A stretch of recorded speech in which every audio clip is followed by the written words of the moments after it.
You already started to do things which are related to statistics throughout your homework exercises. So you had all of those questions and you watched different videos that we put for you. So you worked, for example, with Pearson's correlation, and you have run a t-test, and recently also a Fisher's exact test. And you had this small quiz about p-values, and now in the recent week you also had some basic statistics quiz. So I hope that throughout all of this work that you have done, you got at least to refresh your mind about the basic concept. And now our plan is to cover this topic in a more broad and systematic way, and to make sure that we're all on board here. Now, also, I want to say that these next 2 weeks are going to be a little bit different than what we are used to. So we're going to put less emphasis on coding and seeing how stuff work with Python. Of course, we will see it, and I will show you some code examples. But the thing you're going to notice very quickly when we go through code examples is how embarrassingly simple it is to run statistical tests. And you have all done it, and it's really nothing more than to run one function or another. So if I just wanted to cover the Python syntax, I could have done it in like 10 minutes, and that would be the end of it. So rather than to cover Python syntax and to see how things work in Python, which is the thing we're more used to do in this course, I want to put in these couple of weeks more emphasis on more like the conceptual aspects of working with statistics, and mostly how we think it should be done in a proper way, and how to actually understand what's going on and to make good judgments about how to run statistics and which tests to choose, and most importantly, how to interpret and understand the results of statistical tests. And I know that this topic can be somewhat intimidating for some people, and really statistics can be a confusing topic, I think, not only for students, but also for graduate students, and even researchers that work for many years. Still, it's very confusing, and just, I guess, the thing is that for human beings are just, it's not something that is intuitive for us as human beings, and it takes a lot of practice and an effort to really understand it and not to be confused by it. So I really encourage you, we have the time, so if something is not clear, if you want me to clarify something, if you still find it confusing for some reason, or you didn't understand something I said, please stop me at any point, and it's very important that you are engaged and ask questions so we can walk through this. Okay, so the outline for this topic, we're going to cover 7 main parts. So we're going to begin with a quick motivation and introduction to this topic. And then I'm going to dedicate some time to, again, clarify the very confusing topic of p-values, which is indeed very baffling. So we're going to discuss it again a little bit and make sure that really we understand what it means and what it doesn't mean. Then most of the time, at least in this week, we're going to cover many statistical tests of different kinds and just cover them one after the other. And we try to focus really to go through all the main tests which we think are most useful in day-to-day work when we do statistics. And then afterwards, we're going to speak about some important caveats and things to watch out for when we do statistical analysis, and some important extensions of the different tests and methods. And then we're going to discuss a little bit about multiple hypothesis testing. And finally, we're going to try to summarize and wrap everything up. So there is this phrase that I like, which I think could be a nice way to start this discussion. It says, there are 3 kinds of lies: lies, damned lies, and statistics. It's a very famous phrase.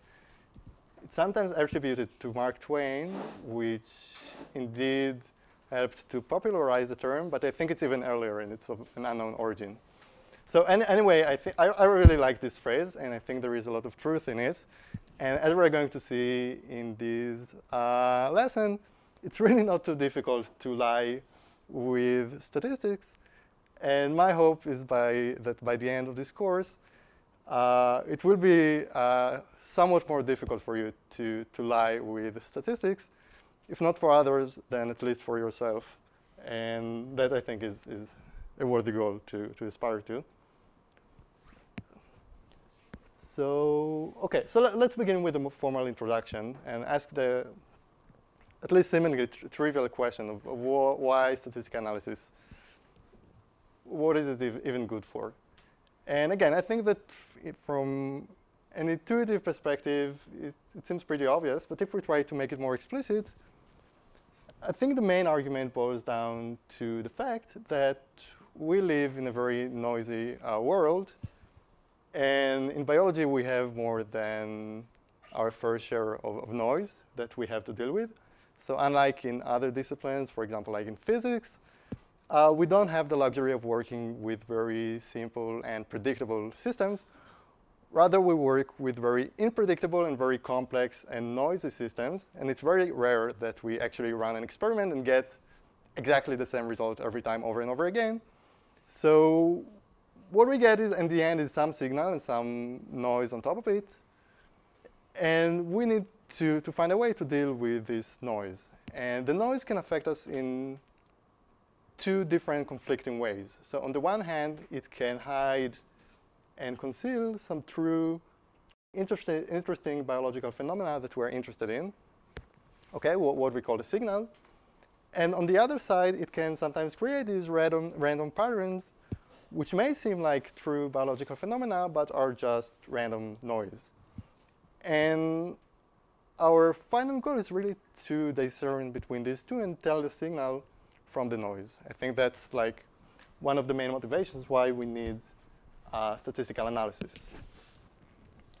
So as an example for that, we can look at this box plot, which illustrates here. You can see how RNA expression of some gene is affected by some conditions. So for example, we can take wild-type animals or some animals that have some gene maybe knocked out, and we want to compare how some gene expression is different between these, and we might get this result that you see here.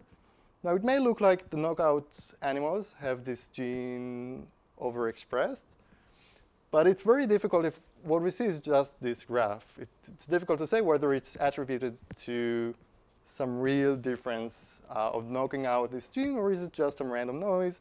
And if we ran the experiment again, we would get a different result.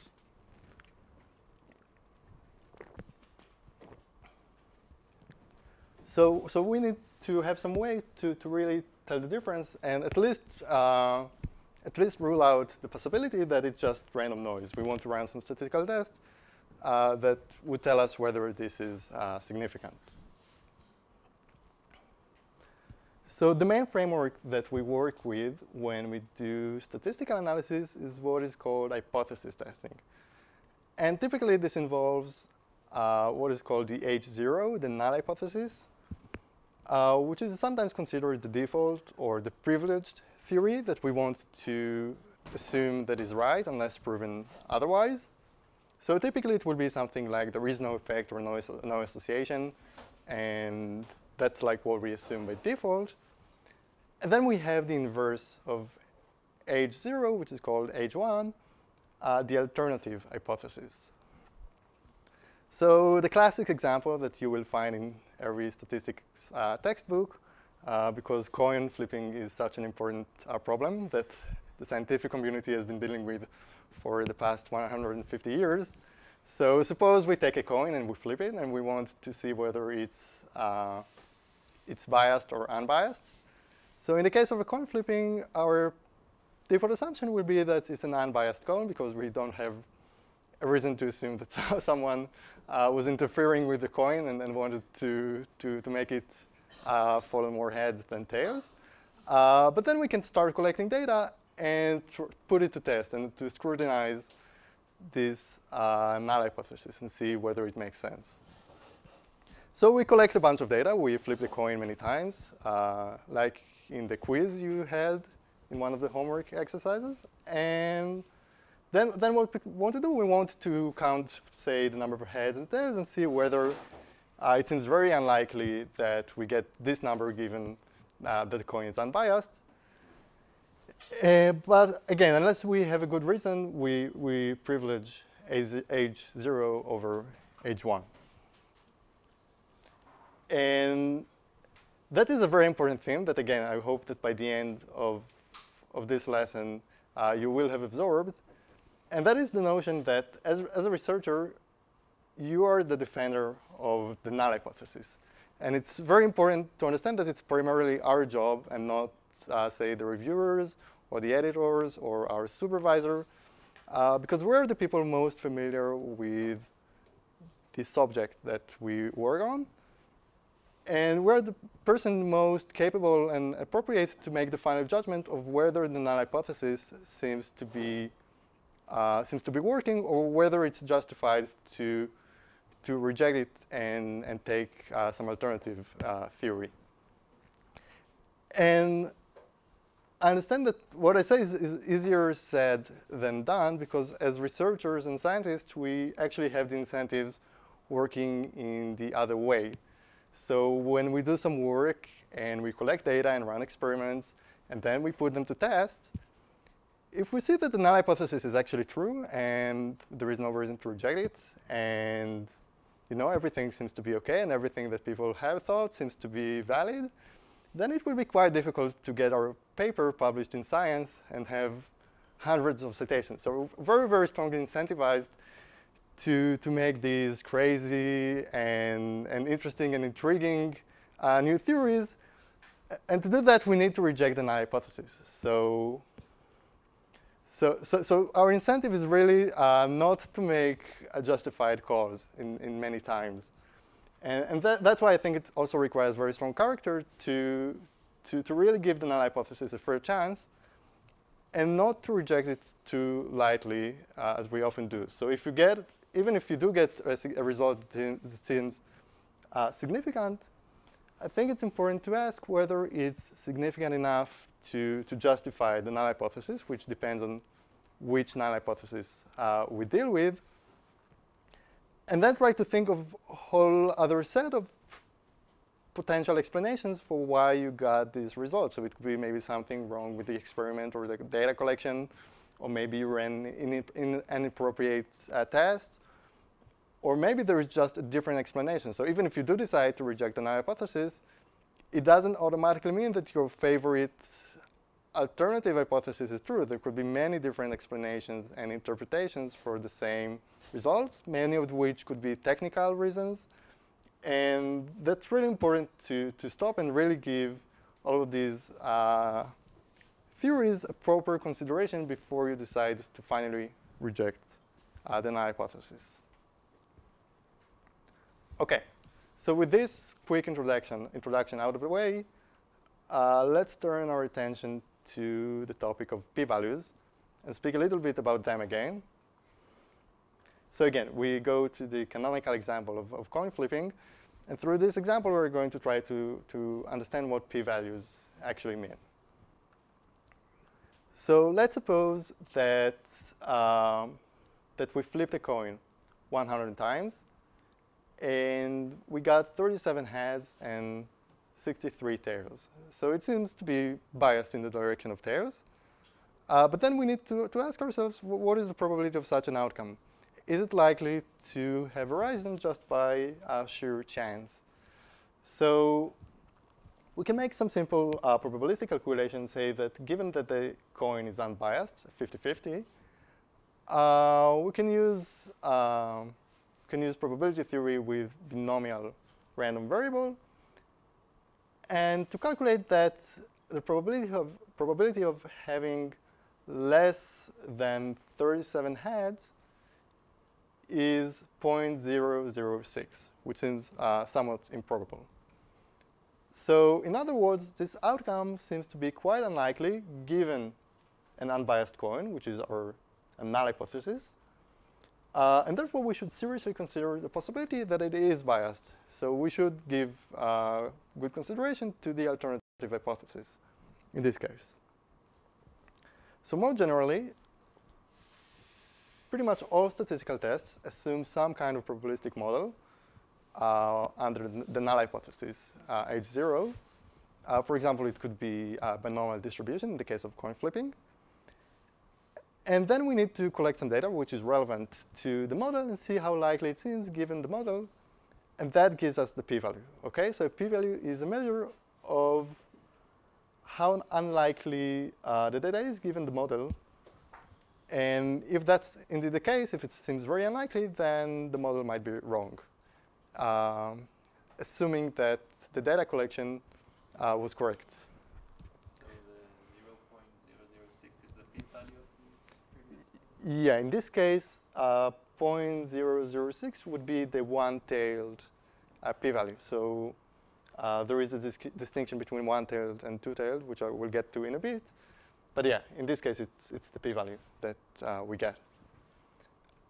Now, again, I should stress that you shouldn't see all null hypotheses as equally probable. So in some cases, we may want a threshold of 0.05 to reject a null hypothesis. In some cases, we may want a much lower bar because some hypotheses are much more established than others. And to reject a very established theory, we may want very strong evidence for that. Yeah. But it also depends on the noise of your measurement. Because if you have a very noisy phenomenon, so the p-value you will get will be like higher, just like that. You know? Am I wrong? Like Yeah. So the model that you're using to calculate the p-value should already take into account the kind of noise that you're dealing with. So in principle, p-value accounts for the noise. That's its purpose. Now, for that, you need that the model you're using is really appropriate. So if you model something in some way and you have some assumptions which may not hold under your conditions, then of course the p-value is inappropriate to begin with. For that, you always need to take into consideration all the assumptions that all the different statistical tests make. So some statistical tests make very strong assumptions about what kind of data you have, what kind of distribution, and what kind of noise. And some tests are much more robust and make very little assumptions.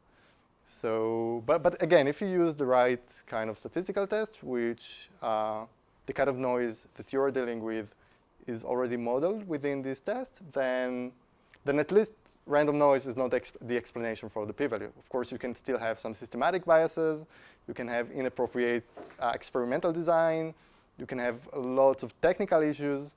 But at least the noise issue is out of the question. And that's like the main goal of statistical analysis.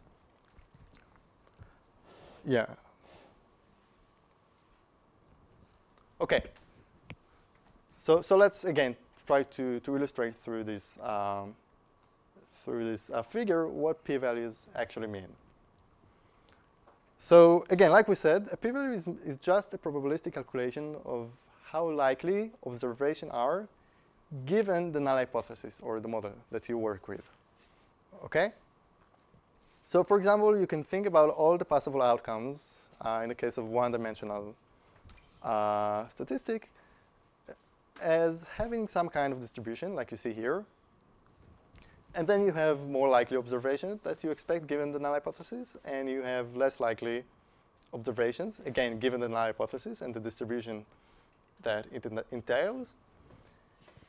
And then if you have some kind of observation, then everything that is at least as extreme as your observation, so everything from this point to the right, that would be the one-tailed p-value in your case. Okay? Now, of course, sometimes we can have significant results in either way. And if before starting the experiment, we don't really have a reason to assume that this would go necessarily to one way and not to the other, then it's much more appropriate to use a two-tailed p-value that works in two ways. And the two-tailed p-value is just twice the one-tailed p-value. So you need to take the same area on the left side of the curve in this example. OK? Is it clear?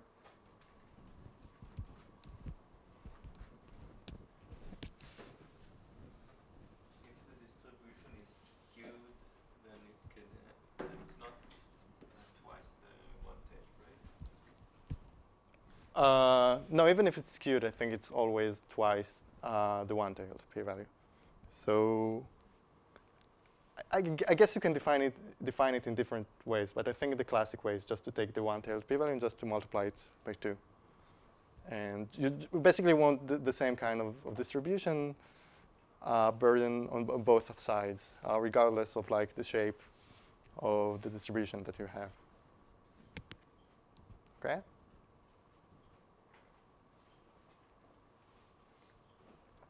Okay, now very important caveats. So 2 things that people very, very commonly confuse, and again, I'm not speaking just about students, I'm also speaking about people that do research for like 30 years and still get it confused. So 2 things that p-value is absolutely not is, first, it's not a measure of how correct your theory is, okay? So low p-values don't necessarily mean that the alternative theory is true. And high values definitely don't necessarily mean that the null hypothesis is true, okay? So again, like I said at the beginning, you need to, at the end, you need to use some judgment that takes into consideration the p-value and how likely or unlikely it is. But you also need to take into account your prior beliefs and prior assumptions and how much credence you give to the hypothesis in the first place. So to give a very trivial and silly example, let's say that I run an experiment and I calculate a p-value given the null hypothesis of that RNAs code into proteins, okay? The central dogma of molecular biology. And then I get a very low p-value, so I get e to the -3. Okay, and I say, oh, wow, that's very unlikely, but it would be explained away if I just assume that it were the other way around. Maybe if proteins code for RNA, then it would make perfect sense, and this result is really explained. So even if I get e to the -3 in this case, I would rather say that I just got a very unlikely result with a probability of 10 to the -3, than to reject a very established theory like the central dogma of molecular biology and arrive at a very unlikely new belief that we have proteins coding for RNAs, which pretty much contradicts everything we know about molecular biology. So in this case, if I have a theory which I hold in very high regard, and I think it really is, we have very good reasons for decades over decades of believing this theory, I will need to require an astonishingly strong amount of evidence to reject this very strong theory. But if I have another theory which I don't care much about, say that maybe some gene affects the expression of a different gene, and I don't have very strong opinions about it this way or another, then I might think that 0.05 is sufficiently good evidence to reject the null hypothesis and say that we have some effect between 2 genes, which doesn't seem all that strange compared to other theories. Okay, so in the end, you do need to make some judgments which take into account your prior beliefs about the theory and how likely you think it should be to reject it.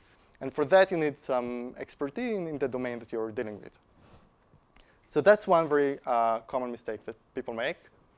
Another very common mistake is thinking that p-values is some kind of measure of strength of an association. So you can very often see people get very low p-values and then saying, well, you see, that's a proof that we have a very strong effect of this variant on gene expression because we got such low p-values.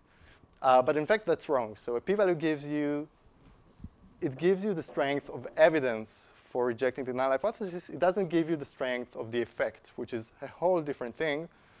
And again, we're going to speak about it later. But it's very important not to confuse the 2 things. Yeah. I still don't understand that the first one. I mean, if the p-value is really low, like 0.001, Right. it does mean that there's more chance that my theory is true, right? I mean, of course, that if you get a low p-values, it necessarily diminishes the credence or the probabilities that you give to your theory. Okay, so it does need to reduce the probability of the belief in some degree. But again, if you started off when you have very, very high probability for a given theory, like the central dogma of molecular biology. You say, oh, well, I'm sure like 99.9999999, like all the way that it's true. Okay, then maybe after you run the theory, instead of like having 1 minus e 10 to the power of minus 300, you now give it 1 minus 10 to the power of minus 297. Okay, so you slightly update your belief, but you still think that it's very, very, very unlikely that you need to reject this theory. Okay? Sorry? Try to say to Galileo or something.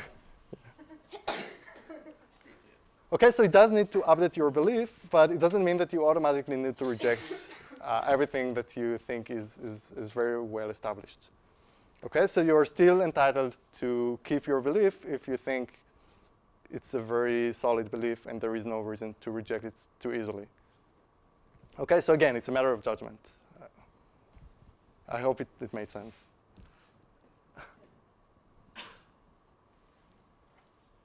Okay, so to illustrate the first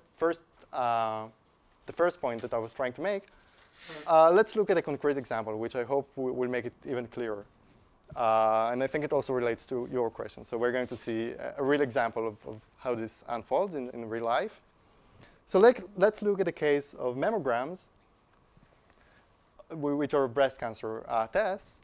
So let's say that we know that among some population, let's say 40-year-old women, we have some incidence of breast cancer, which is 0.13%, which is like the general population incidence of this disease.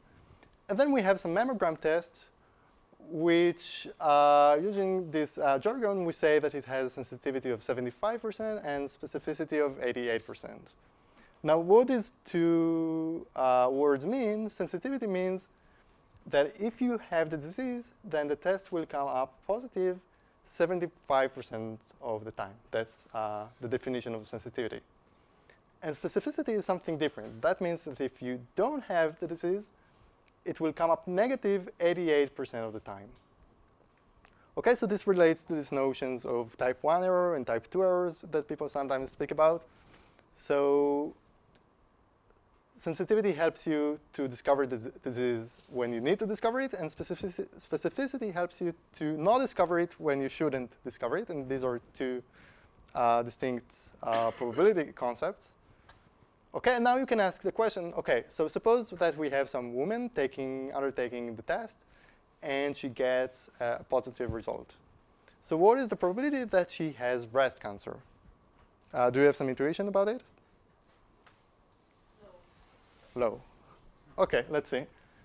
So let's try to, before we make the final calculation, let's try to formalize it in the language of p-values. Okay, so in our case, we have the null hypothesis that a woman is healthy, and the alternative hypothesis is that she has breast cancer. Okay, now like we said, specificity is simply the probability of having a negative test result given the null hypothesis. Okay, so and we know that it's 88% in our case. So then we have this probability. So what it means that in our case, the p-value is derived directly from the specificity. That's exactly the definition of a p-value. So getting the result that we get given the null hypothesis. So in our case, we get a positive test result. So it's the complement of this number, which is 12%. Okay, so we get a p-value of 0.12 in this case, which is, I mean, it might not be considered like below the glorified 0.05 threshold, but it seems a little bit significant. And then we can again ask, okay, does it mean that this woman most likely has breast cancer because we get a rather low p-value? So what is really the probability that that's indeed the case? So to make this calculation, let's just look at some random population, say of 3,000 women of this population. So again, we know that the incidence is 0.13%. So if we take 3,000 women, then by chance we expect that roughly 4 of them would have cancer, and the other 9,996 would not have cancer, which is what you see here. And then again, because we have 75% sensitivity, we expect that of these 4 women, 3 of them will be diagnosed properly with a positive mammogram result. And only 1 of them will be wrongly diagnosed as not having cancer according to the mammogram, although she does have cancer in real life. And likewise, because we have 88% specificity, we expect that of this number of healthy women, we expect that only 360 of them will be tested positive, and the vast majority will be tested negative, as they should be. Okay, so now to return to our original question. So we see some woman which has a positive mammogram test. What is the probability that she has breast cancer? So altogether, we see that we have 3 and 360 women that would get a positive mammogram result under these conditions. And out of them, only 3 are really women that have cancer.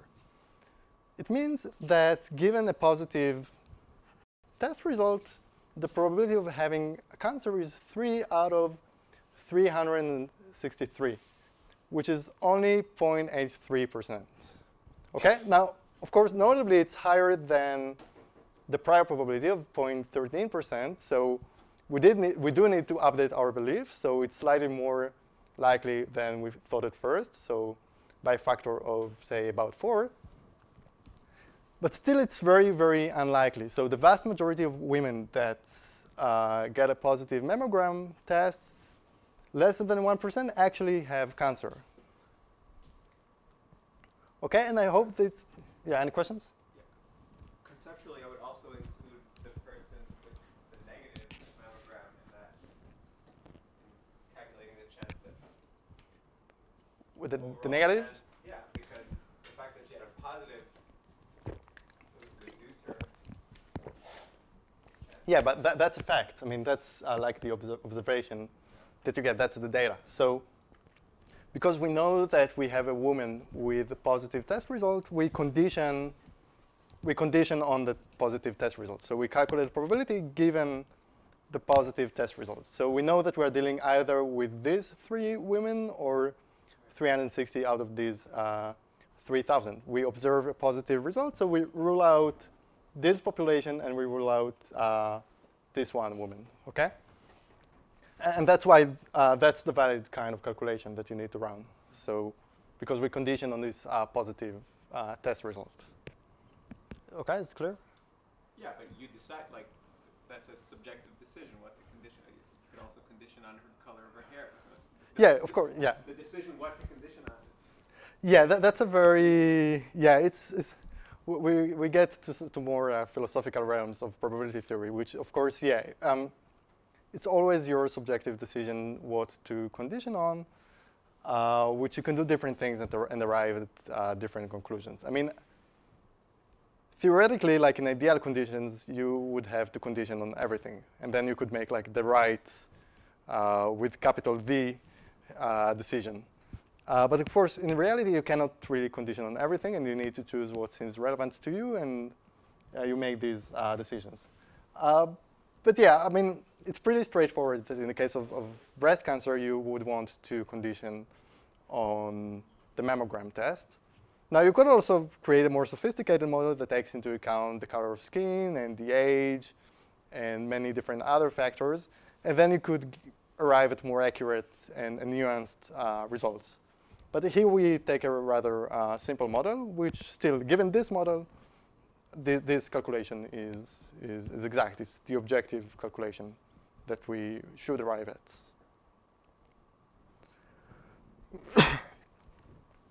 OK, so moral of the story. So I hope this illustration helped to clarify the point that when we deal with conditional probabilities, then we don't have the symmetry. So A conditioned on B is not like B conditioned on A. So the p-value, which is the probability of the results given the null hypothesis, is really not the same as the probability of the null hypothesis given the results. Now, of course, as researchers, what we really want to know is the right-hand side of it. We want to know the probability of the theory, but unfortunately, statistics doesn't give us the tools to do that. We only get to calculate the left-hand side, which is only a proxy to the right-hand side, but still, in some cases, very far away. And that's why it's so difficult, and that's why the concept of p-value is so confusing and requires really lots of judgment. And yeah, like I said many times, I won't iterate it again. Don't ignore your prior assumptions. And like I said, some theories really are entitled to being considered more probable than others. OK.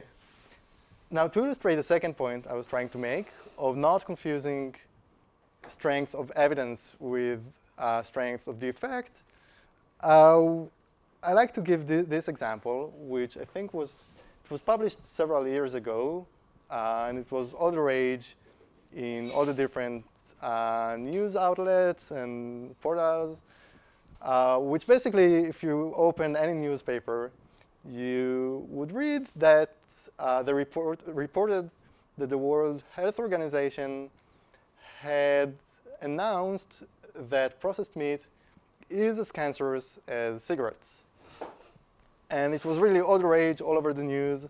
And I mean, here I give you an example from Ynet, but it also appeared in any other news. So here you can see from this excerpt, you can see that they write that processed meat, according to the World Health Organization, is no less cancerous than cigarettes and asbestos, which is what they reported. And this was really a scandal.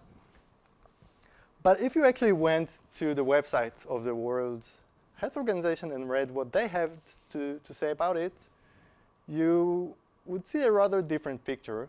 So they published this nice FAQ section following the announcement. And one of the questions on their website was, OK, so given that tobacco smoking and asbestos are both classified as carcinogenic to humans with the same group as processed meat, does it mean that consumption of processed meat is as cancerous as tobacco smoking and asbestos? And what they write is no. Processed meat has been classified in the same category as causes of cancer, such as tobacco, smoking, and asbestos, which has some classification. But this does not mean that they are all equally dangerous. So this classification describes the strength of the scientific evidence about an agent being a cause of cancer, rather than assessing the level of risk. So in other words, what this classification meant is that they were very sure that processed meat caused cancer, as much as they were certain that smoking causes cancer. But that's just the strength of the evidence. That's not the strength of the effect. It doesn't mean that they're all equally cancerous. And indeed, smoking is much more cancerous than processed meat. So in other words, they confused significance with strength of association, which is very wrong. And I think a worthy goal to aspire to is to be smarter than Ynet when we do research, and not to confuse the two. OK, so these are very different things. OK. So I think maybe this will be a good time to go on a short break. And when we continue, we'll start going over different statistical tests.